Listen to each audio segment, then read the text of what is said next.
اور پھر آخری رکن وہ ہے حج.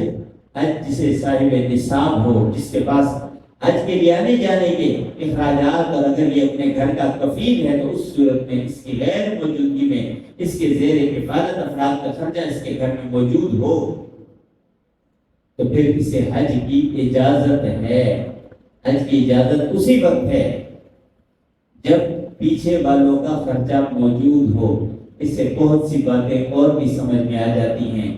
کسی سفر پہ کوئی جائے، حج جو فرض ہے، فرض میں بھی یہ شرط رکھی گئی ہے کہ پیچھے والوں کے اخراجات موجود ہیں تو جاؤ جو تمہارے زیر کفالت ہیں.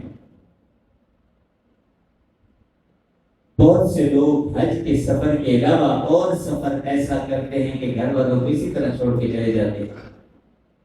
اس کی اجازت دین نہیں دیتا، چاہے وہ دین کا ہی کام ہو. اگر حج جیسے فرض میں اجازت نہیں ہے تو اس سے بڑھ کے کوئی سفر نہیں، حج سے بڑھ کے کوئی کام نہیں، کوئی سفر نہیں کہ گھر والوں کو بے آسرا چھوڑ کے نکل جاؤ کہ جی بس میں تو چلا. یہ اللہ کے سپرد، کوئی شک نہیں، سپرد اللہ ہی کے ہیں، لیکن اسباب اختیار کرنے کا حکم ہے. اسباب اختیار کرنے کا. کوئی یہ کہہ دے کہ بس یہ میں شادی نہیں کروں گا اللہ مجھے اولاد دے دے گا، اللہ قادر ہے اس پہ، کوئی شک نہیں اللہ قادر ہے، لیکن اللہ نے ایک طریقہ بنایا ہے.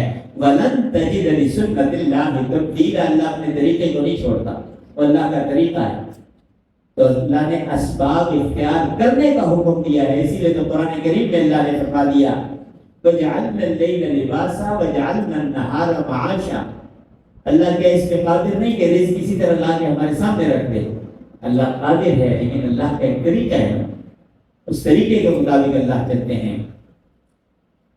مفتی خالد صاحب سے مزید رہنمائی، وظائف اور اسلامی مسائل کے حل کے لیے ہمارے چینل کو سبسکرائب کریں، بیل آئیکن دبائیں اور دین کی روشنی اپنے دلوں میں جگائیں.